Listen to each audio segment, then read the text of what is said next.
Welcome, it's indisputable. I'm your host, Rashad Richey, good to be with you. We got a lot of show today. Adrienne Lawrence, attorney at law, TYT contributor, will be breaking down news of the day with me. And in the bullpen, Eric Brakey, senior spokesperson for Young Americans for Liberty, talking about mask mandates. Should be an interesting debate. Top story of the day.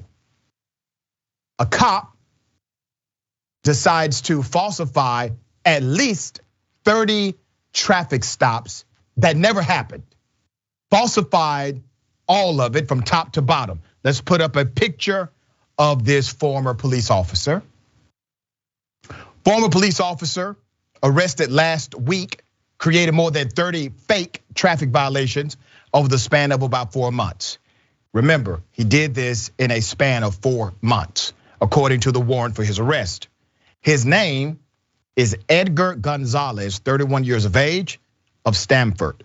Resigned in June after an investigation into his traffic stop reports yielded evidence that he fabricated 33 traffic violations between February and April 2021, according to the warrant.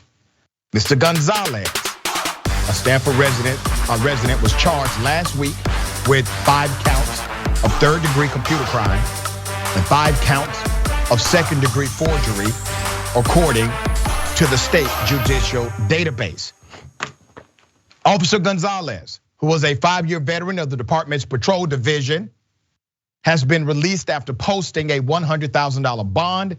He is scheduled to be arraigned on Friday. So let me give you some background to this. Now, I want to remind you that this cop was allowed to do this because of a system in place that gives officers too much damn power. And I'm also going to make a connection here between policy and people that has been underreported in this story. So the investigation began last May after a person contacted the police when they discovered a Google alert. The Google alert showed their name was included on the department's website for being issued a traffic warning. The warrant stated, a Google alert is an email a user receives based on keywords like their name that they want to be notified about when it's posted online, okay? Real simple process. Google has a system that says, hey, if these names pop up, send me an email, let me know. A lot of people use it to protect their own name as well as the names of people in their families, friends, etc. All right, very commonly used program. So all of a sudden, this person gets a Google alert saying, hey, your name's on this website. Your name's on this website because they're saying that you have a traffic ticket and you may get a warrant for your arrest if you do not make your court date appearance. The male victim said he was never stopped by a Norwalk police officer and never was issued a warning. Detective Sergeant Leung wrote in the warrant, a further review of Gonzalez's computer aired dispatch, CAD they call it. That activity for that day showed that Officer Gonzalez self-reported a total of 10, count them, 10 traffic stops, okay? So he's super cop, which included 10 e-ticket warnings, but not the issuance of any actual infractions. So here's the game, all right? He's making it look like he's doing work. He's not actually pulling anyone over. He's not actually at these stops. He's simply in front of a computer. It gets deeper. The log says the man was stopped April 21st, which the victim said was not possible as he was ill at that time and remained in a hotel in Norwalk for a 3-day period, according to the warrant. Each city police vehicle is equipped with a mobile data terminal, and officers are required to include in traffic reports the motorist driver's license number, car make and model, registration information, traffic stop location, and time, and the road and traffic conditions at the same time, according to the warrant. However, many of this officer's stops, self-reported traffic violations, were incomplete, missing driver's license numbers, races, and the gender, the warrant stated. I also saw the same pattern where the citation information is incomplete, where the sex, race, operator number, and involvement information is incomplete, Young wrote in the warrant. Additionally, officers all have access to the Connecticut Online Law Enforcement Communications Teleprocessing System, which allows them to run a license plate and driver's license numbers according to the warrant. No body camera footage exists of any of the noted traffic stops. And in some cases, the officer's vehicle showed he was not at the location of the stop at the times indicated on his reports. That's in the warrant as well. Now, here's the system that allowed for all of this to happen. It's called Collect, COLLECT. By using the Collect database to falsify traffic stop information, Gonzalez violated its training and use policy, which resulted in the computer crimes charges and warrant stated. The state's preliminary findings were shared with the Stanford State's attorney, who called for a criminal investigation. The local police spokesperson said, Sergeant Sophia Golano said Gonzalez resigned from the department amid the probe in June. Now, they knew he was guilty already. So let me bring to your attention a few things here. Number one, there should be no policy that creates this kind of power for a police officer without there being a real check and balance. Number two, if a cop has this much power to where they can literally sit in front of a computer and create false tickets, there needs to be a routine audit process so that abuses like this do not happen. Number three, this is why folks say defund the police. You know why? Because money went to that system from taxpayers. The money that paid for that system and paid the salary of that cop was used to create victims out of citizens who were completely innocent. So here's what defund the police says. It doesn't say take all money from law enforcement, but it does say you have some unnecessary programs, damn it. That's unnecessary. Take the money out of that unnecessary program and put it into a program that actually creates common decency and respect between cop and community. This program does not. It is harassing. It has shown you exactly what it has the capability of doing. And while yes, the person who did this is corrupt, but there's a system that created the atmosphere for his corruption. Attorney, what are your thoughts here? I think you are absolutely right. You hit the nail on the head in terms of needing oversight. Also, in addition to essentially creating the system that allows officers to abuse their power. You know, when we look at what are the consequences of things like this, because people might just think, oh, it's just a traffic ticket. Well, there are fines that come from that. Losing your license, suspension, how would that impact your job? Increased insurance premiums, all of these things that essentially this officer has unrestrained control over, and he's out here just having a good time. And essentially the system is allowing it and enabling it. And you're absolutely right in terms of reducing funding, because we don't need systems like this in place. Even the fact that officers are conducting traffic stops, it just speaks to what is truly the value of this, especially given all of the areas in our society that need greater funding, such as education, and where we need to truly be putting our resources. But I am very glad that this man is being prosecuted, especially for as high a crimes as computer fraud and whatnot, because that needed to happen.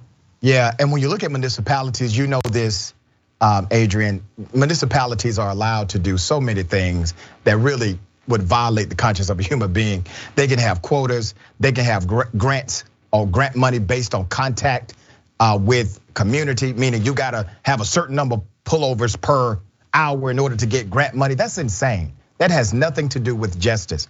And so these programs all are aimed at a bottom line, which literally is money. But this guy think he was doing it to somehow get a promotion and increase status at the department.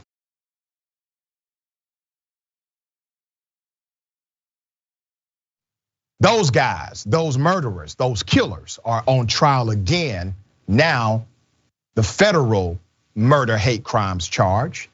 And there's a reason why this is important. I know some people have pushed back and said, well, why do we need to do this again? They've already been convicted. I will explain that to you. New evidence has been presented showing the insane racism of the three men who killed Ahmaud Arbery. The three white men who were convicted of murdering Ahmaud Arbery, a black jogger whose shooting death in 2020 sparked protest and calls for racial justice, had histories of making racist comments and slurs in text messages, according to the federal prosecutor on Monday. Now, here's why this is important. During the first trial, a lot of that information was not allowed. It was considered to be prejudicial.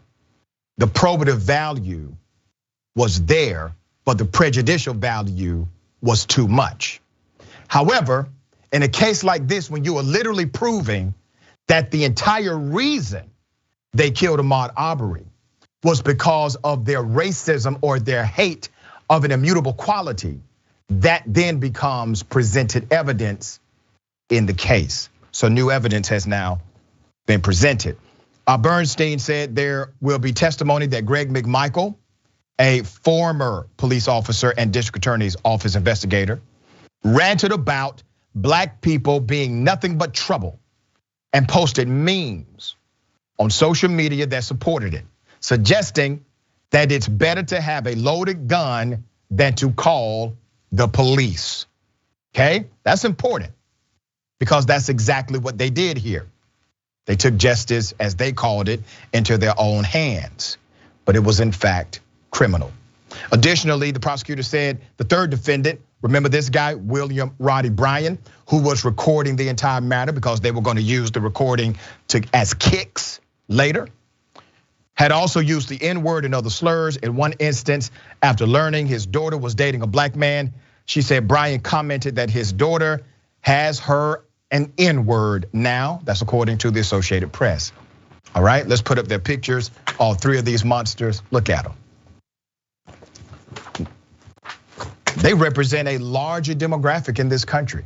You know, America is a very beautiful and ugly place at the same time. A multiracial jury was seated in the federal hate crimes trial of the three men. As defense attorneys admitted, their clients had used offensive language and opinions about black people. That's what they call it. Oh, it's not racist, it's just offensive. But the defense attorneys insisted the three men's pursuit of the 25-year-old was prompted by honest, though erroneous suspicion that he committed crimes not solely based on his race, the Associated Press reported, okay? Let me read a quote from one of the defense attorneys, okay? I'm not going to ask you to like Travis McMichael. I'm not going to ask you to decide that he done nothing wrong. But I am going to ask you to return a verdict of not guilty to this indictment. What in the hell kind of statement is that from an attorney? Okay, McMichael, along with his father, Greg McMichael, chased Arbery in their pickup truck after he ran past their Brunswick, Georgia home. We all know when that happened in 2020. The federal proceeding, which will examine whether race was a factor in the killing, begins 1 month after the three men were sentenced to life in prison in a separate murder trial in Georgia state court. A jury there found the trio guilty of felony murder and other charges in connection to the death of Mr. Arbery. Okay, so let me remind everyone why this is important, okay? Hate violence is intentionally, specifically targeted at individuals because of their personal, immutable characteristics. They are very personal crimes with very emotional and psychological impacts on the victim and the victim's community. Here's why you prosecute them to the fullest extent of the law. One, ultimate justice. This is called prosecuting them to the fullest extent of the law. They deserve that. Number two, societal messaging. You know, we prosecute criminals not only to punish them, but to also send a message to society at large. Your racism will be dealt with in a very different way in this country. It will be dealt with in the way we choose based on your horrific reason for killing someone. Number three, it creates case law. There will be evidence presented here that will in fact create precedent. That's important for the future prosecution of hate crimes under the federal statute in America. Adrienne, there's pushback. people are saying, well, he's already been found guilty, or they have already been found guilty. This is now overkill. What are your thoughts on that statement?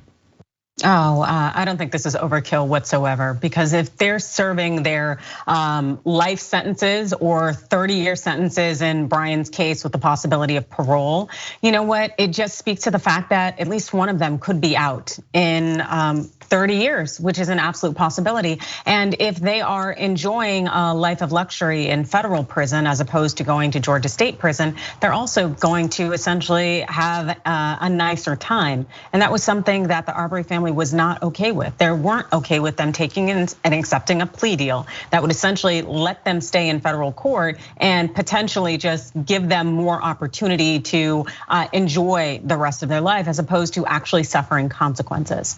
And so having this trial come to pass, where we are essentially going to be looking at what behavior is inherently racist, and the fact that Ahmaud Arbery is Black, and that was a core key tenet. What essentially we're going to be doing is testing society and saying, is it ready to acknowledge its own racism?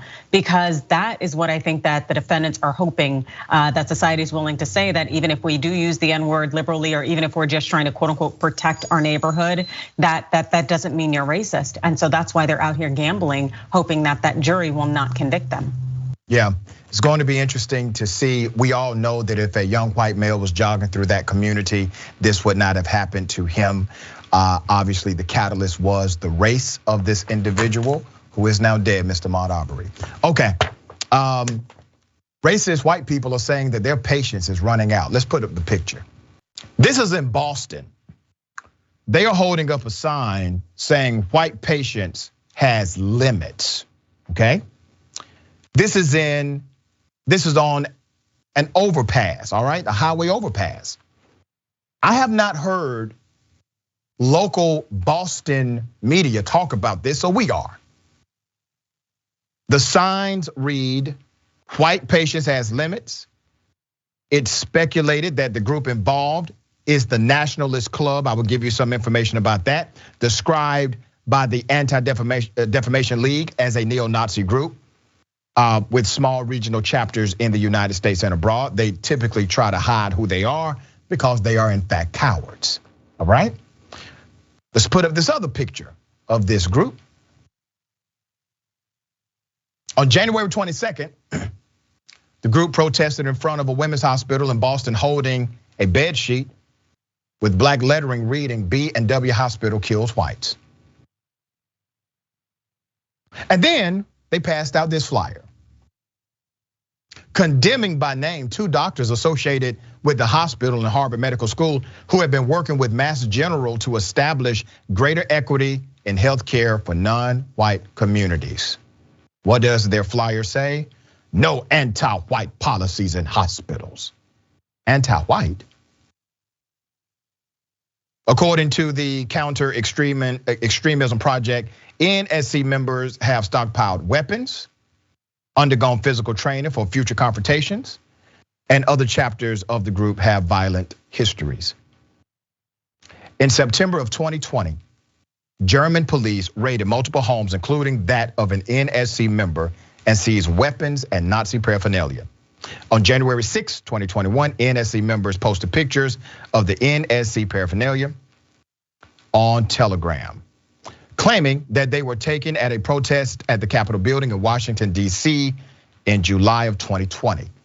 Several NSC members were arrested for disorderly conduct in Rogersville, Tennessee, after attempting to antagonize protesters at a Black Lives Matter rally. The NSC members reportedly gave Nazi salutes, yelled racial slurs, and attempted to assault protesters, according to local police. Now, it's important for me to say this. This is happening all over the country, it's happening all over the world. You have this rise of white public nationalism. Where is it coming from? It's always been there. It has always been there. The sentiment, the psychology, the sociology, it has always been there. They are now becoming more public because they have champions like Donald J. Trump. They have champions like Steve Bannon. Remember, President Barack Obama did not bring this out. A Black president did not create this kind of racist public racism in the United States, but Donald Trump did. Now, is Donald Trump the reason why racism exists? Of course not. Donald Trump, in a way, is a product of racism. And as I have said before, Donald Trump was in power because of the racist sentiment of Americans. That's real.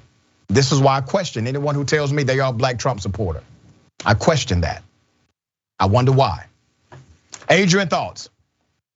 Well, I think this is something that we've seen over the course of history, just essentially where there is any advancement in terms of black liberation, liberty, access to resources, or just having a more vocal platform, that there is this pendulum swing pushback where it's by a number of white people, it's seen as an affront to dominance, to supremacy. And so this thought that, there's only patience has its limits, it's like it's totally comes right out of the playbook. And we're seeing that every day with these bomb threats against HBCUs. We're seeing all of these attacks during Black History Month and into the future, as far as I'm concerned. And this is all just par for course. The fact is that we live in a society that is dominated by white supremacy. And the moment that there's any kind of itching away at that, there's essentially that pendulum swing on back. And this is just demonstrative of it. Yeah. I think a lot of racist white people who had implicit bias, who are not aware of how racist they were, are now realizing how racist they are. Because the way non-whites have been treated in America is basically as an invited guest. The citizenship dynamic has to be protected in this country. We are citizens of this nation. We have just as much of a right to be here, to be present, to be bold. All right, we got more on the other side. It's indisputable, stick and stay.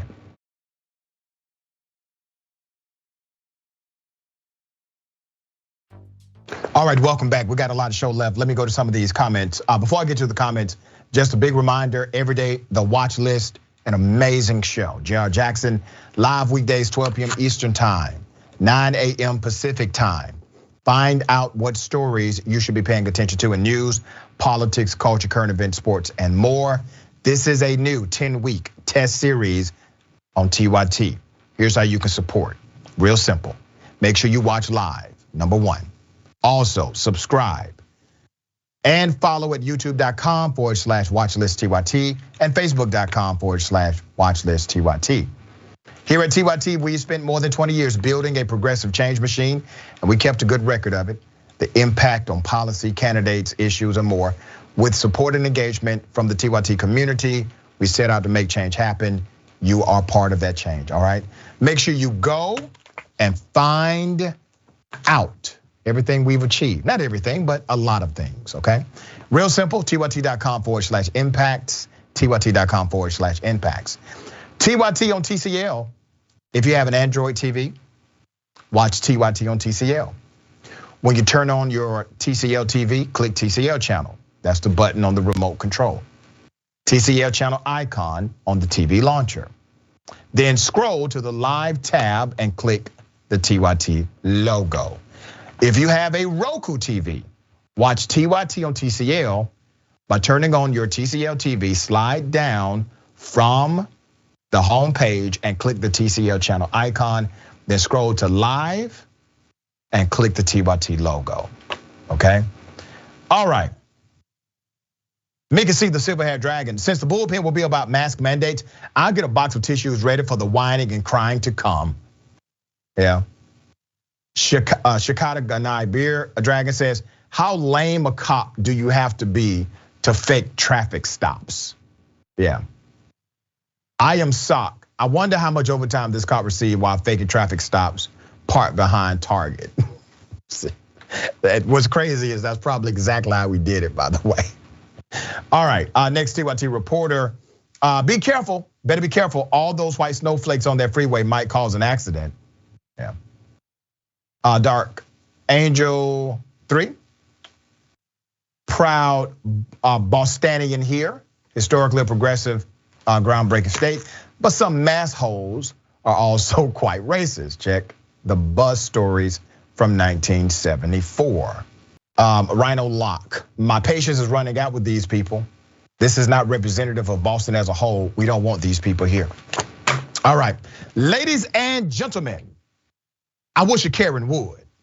You want to call the police on them for having a barbecue on a Sunday. I feel free! Back off! I'm going to tell them there's an African-American man threatening my life.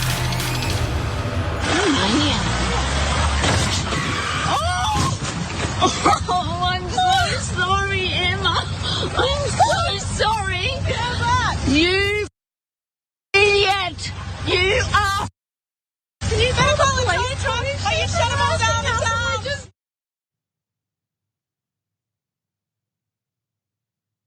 Let me give you the beginning of this saga. Here it is.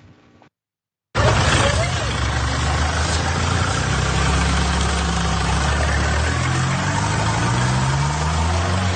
are you doing?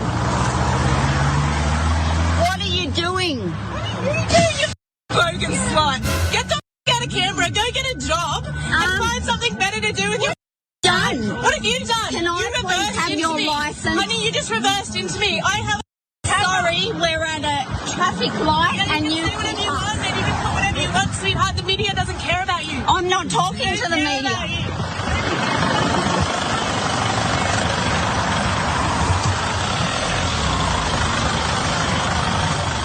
What's that? What are you looking for? Don't you worry. What are you looking for? Oh, did you see that? A maniac. Yeah. So get out of Canberra because there are a lot of us. Good. Yeah. You're a maniac. Oh, I'm so sorry, Emma. I'm so sorry.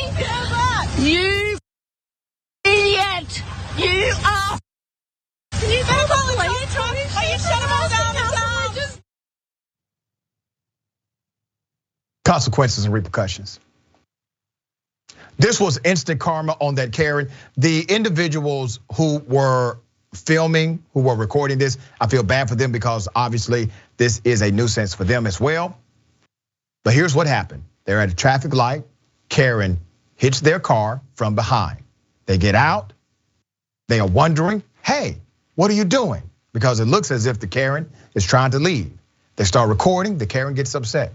The Karen then becomes aggressive, physically aggressive, and tries to run away. It's called hit and run, it's illegal. And immediately she hits their car again and damn near flips her car in the process. Adrienne, as I said, we highlight these insane instances because we are a mirror. We provide an opportunity for reflection and correction as well. How many laws did this Karen break here? Okay, so I don't know necessarily if this Karen is on our side of the pond or the other side, but I can tell you, I feel pretty confident that she probably broke a number of laws. Right. And she did get essentially what she deserved, acting up like that, rear-ending these individuals and then having the nerve to speak to them the way that she did. She seemed to interfere with their camera at one point and then essentially driving up on their car. You know what, I just really hope that she suffers some serious, sincere consequences for her behavior that are beyond just an insurance claim, because this individual has some real problems. Real problems. Let's put up a picture. I don't know if the Karen was ever caught. We'll put up the picture. That's the graphic. That's the best picture we have of this particular Karen. Okay, some people get upset over the silliest things. I got something for you. Double dose. You want to call the police on them for having a barbecue on a Sunday. I feel free! Back off! I'm going to tell them there's an African-American man threatening my life. Registration! Pay your registration, you whore! Pay your registration on your expired tags! On your expired tags! You have your expired tags on your card! You can't even pay for a registration, whore!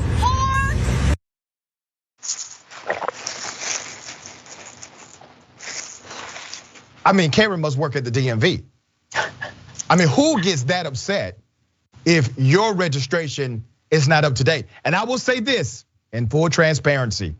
I have driven a car without putting my updated registration sticker on the back. So it looks like I have an expired tag, but it's sitting somewhere in my glove department. I just haven't put it on yet. But damn, to call a person a whore because they don't have their registration sticker on their tag seems a bit much. And so we wanted to make sure we brought this to you as our double dose Karen. Adrienne, have you encountered anyone who's this passionate about an expired tag? Not necessarily an expired tag, but a lot of other nonsense for sure. I think we've all encountered these types of Karens, but I love that she feels like she has some upper hand because her tag is updated. Like, get out of here. Not only is it not your business, but at the same time, it's not necessarily, the dig that you think it is. But this individual definitely needs help. Yeah, for real. Yeah. All right.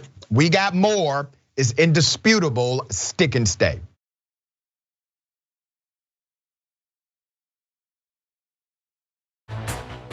Welcome back. A lot of show left. Let me read some of these amazing comments. I can't get to all of them, but thank you in advance for sending them. All right, we got Lynn. Lynn says, DMV Karen, yep, needs to stay in her own lane, figuratively and literally. Yeah, I mean, she was trying to do a hit and run. The irony of it all. You talked all that trash.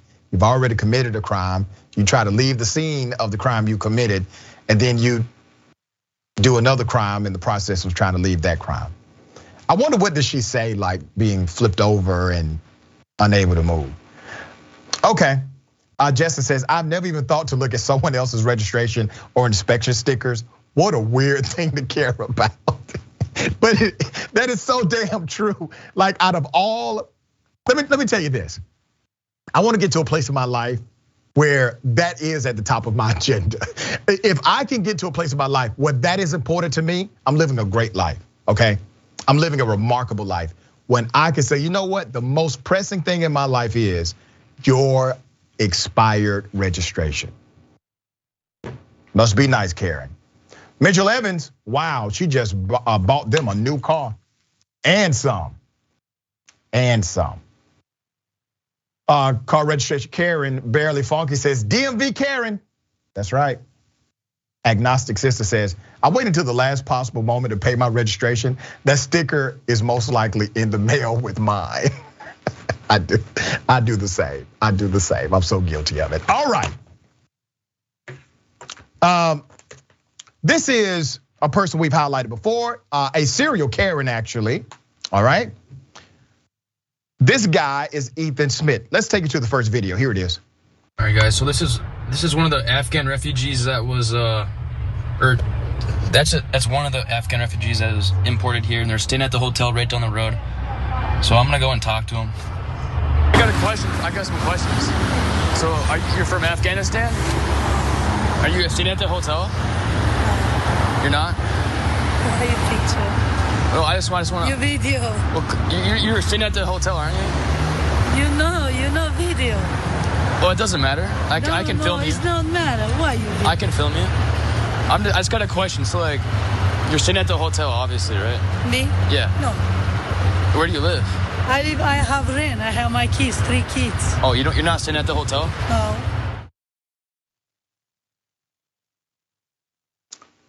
Ethan is garbage. So literally he sees a woman who's obviously poor, holding up a sign saying she needs help. He approaches her trying to embarrass her. He's an anti-mask pro-Trumper. He does these things, he harasses people. But this is really a new low, right? To go up to someone who's obviously in a less fortunate situation than you. This makes him feel good about himself. So I want to expose this clown. Based on his Telegram account, this confrontation was with an illegal alien at a hotel. Now, here's what you're gonna see here.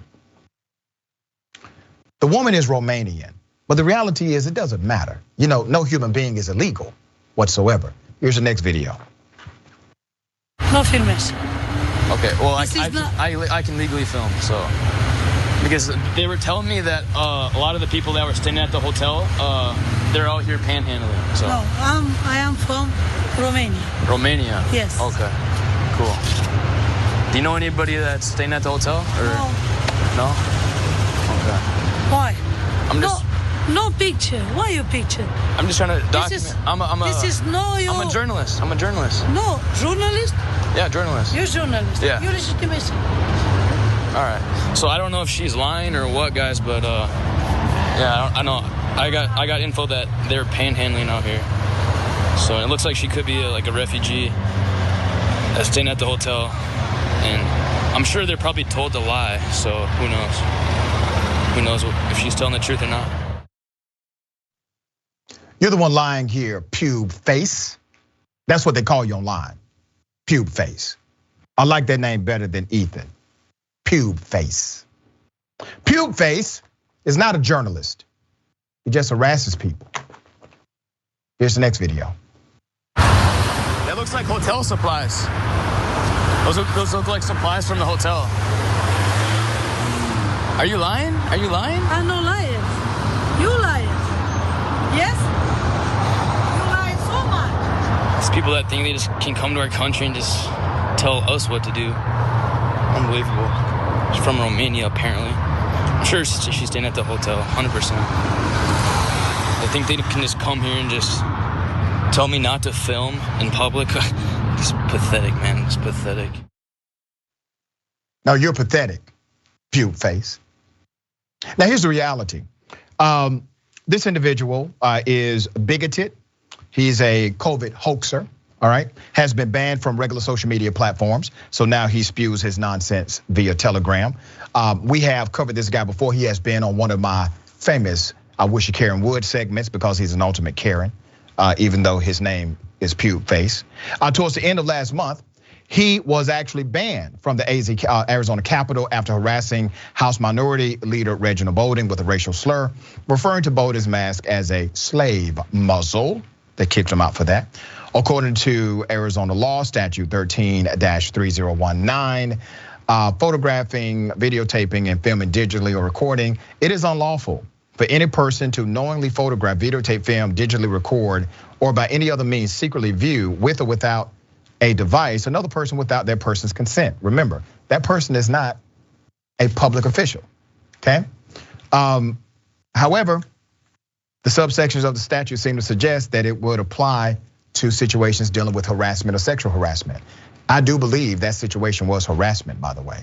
All right, Adrienne, what are your thoughts here? No, I agree with you. It definitely seems to be harassment. The fact is that she told him who she was and she didn't even need to do that. Right. And yet he still feels that he is kind of deputized in some way as a white male to be able to invade her space, to question her, to doubt her responses, and then to make her out to be the bad guy.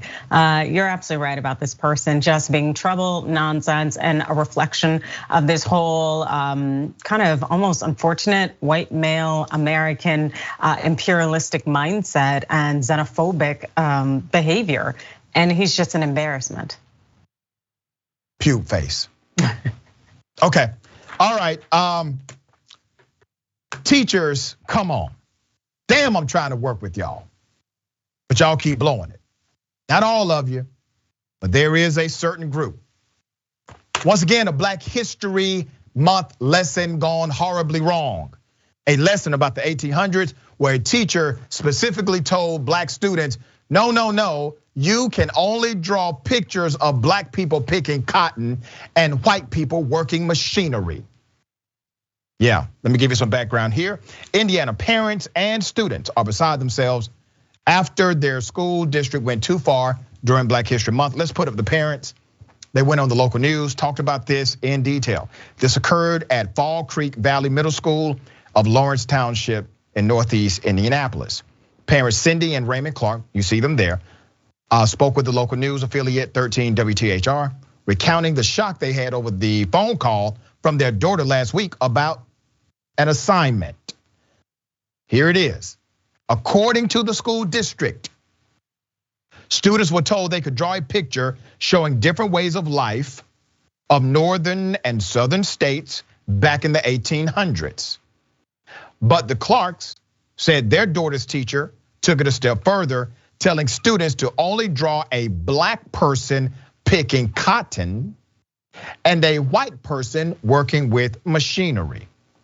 Our children said that she specifically said Black people picking cotton, according to Raymond. Feeling offended by the assignment, their daughter was among several students who refused to complete, the project. She sent her parents pictures of the drawings made by other students in the class. It drew tears from another student. This is traumatizing. Put up those pictures, okay? We're talking about children. It's sad that these children have to become adults in these situations and say something's not right about what you're telling us to do. They are hurt, they are embarrassed, they are emotional. And thankfully they told their parents, because many children would have internalized that message, and that message would have come out in other ways. Cindy added she was glad to hear there were students who stood up for what they believed, and I am too. Both Cindy and Raymond, who own several successful local businesses, said they can't understand why the lesson wasn't more well-rounded. Picking cotton is forced labor. It's not a part of our heritage. There are so many other things that could have been discussed, like inventors and business owners, Raymond said. And Raymond is right. But see, this is what systemic oppression, this is what systemic bias, implicit bias, hyper aggressive racism, bigotry, this is what it all looks like. It's damaging to children because the teacher is involved in distributing this madness. That curriculum was insane. To respond to concerns from parents, the Lawrence Township sent this statement. Let me read the statement. Here it is. The MSD of Lawrence Township is committed to providing high quality instruction to all students. The assignment in question does not reflect the commitment and demonstrates poor judgment. School and district officials are involved and have communicated with both the teacher and the family who came forward with concerns. Well, there it is. This will not be tolerated, damn it. We have communicated with the teacher. Okay? The Clark family wants to see curriculum changes following the incident that has not been noted yet, with Raymond saying, and I quote, racism has gone on for far too long. We know it's not going anywhere, but it doesn't belong in Lawrence Township schools or in any district. I completely concur. Now, here's when I tell you the truth about critical race theory. It's not taught in K through 12 education, but it damn sure should be taught to some K through 12 teachers. Because this is what happens when they don't understand their own bias, or they are allowed to coexist in an atmosphere that protects their own racism. It hurts our children. Adrienne, what are your thoughts about this story? You know what, you're absolutely right. The fact is that these teachers need the education necessary so that they don't continue to perpetuate the racism that has been internalized in them, because it's essentially part of the problem and it keeps things going in this oppressive society that we've seen. But also the fact is that, you've seen so many people talk about Black History Month, and their belief is that Black history starts with slavery and essentially that it ends with slavery. And all that does is continue to make Black people continue to appear in the eyes of white people as in need of help or in some servient role. It's not our history, that is white history. Our history is about our achievements, our legacy, the things that we've created and contributed, notwithstanding the oppression that we face every single day and continue to face. As I mentioned, the HBCU bombings continuing, those threats continuing to happen. The fact is that we continue to rise despite all of the efforts of the white patients getting, smaller and thinner. And we continue to contribute, and we continue to just be a part of a society that often tells us that we should not even be in existence or be here. And that is Black history. That is about us. So it's like, if you want to talk about slavery, do it on your own time, because February, even the shortest month of the year, it's still ours. So get it right. Get it right. And here's the reality. Black history, when we discuss Black history did not start with slavery. Number one. Number two, the original design of Black History Month was actually Black History Week. It was to celebrate, yes, historical accomplishments, but also current accomplishments of Black people in America. So I don't call it Black History Month, I call it Black Legacy Month, to connect the historical reality as well as the current Black excellence that's in front of us. All right, I got a question for everybody. What in the red state hell? You can take a gun, shoot somebody in the face. It's not hard. Sometimes it might even be fun if they're a godless commie. Now, what they're trying to do is sneak the COVID vaccine in your salads. I hate math. Somebody say amen.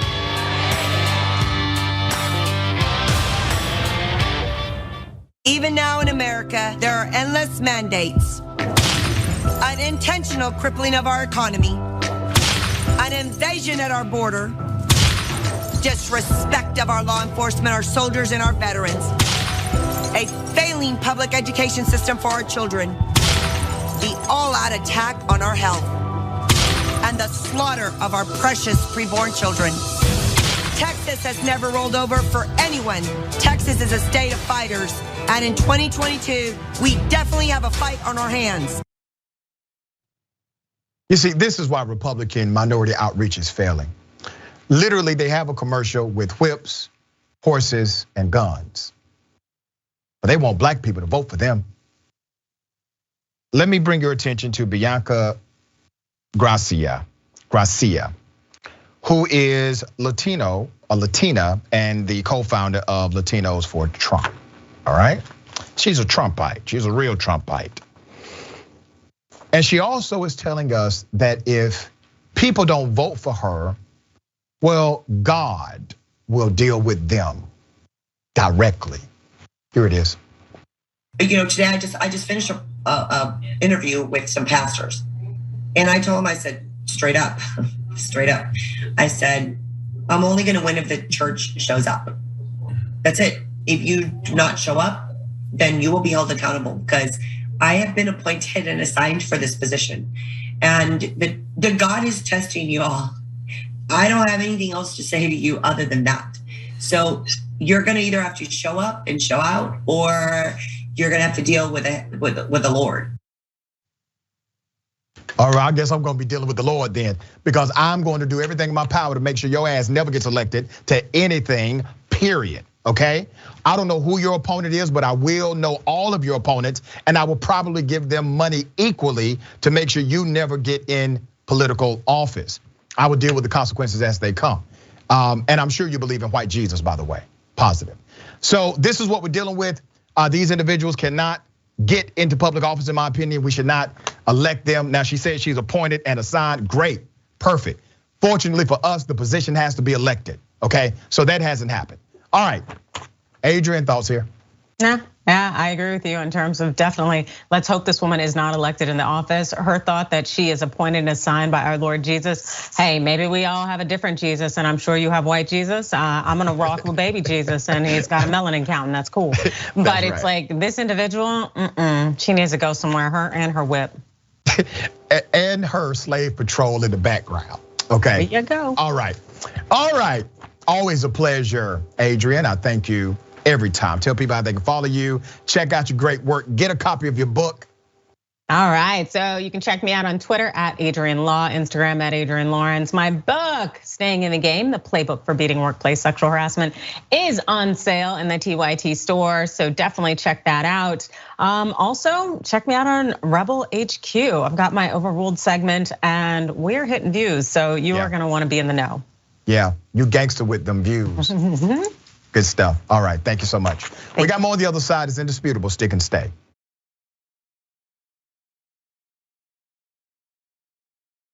All right, welcome back. We got a lot of show left. Let me go to some of these comments. Always remarkable comments. I can't read them all. We'll read as many as I'm able. Jessa says, yes. Journalism is when you start asking strangers questions and then dismiss their answers. Right. This guy's just such a nutcase.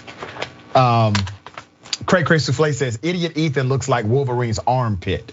I actually tend to agree. That's a great observation. Lynn says, perhaps if these teachers taught Black history all year, instead of limiting it to 1 month, they'd get better at it.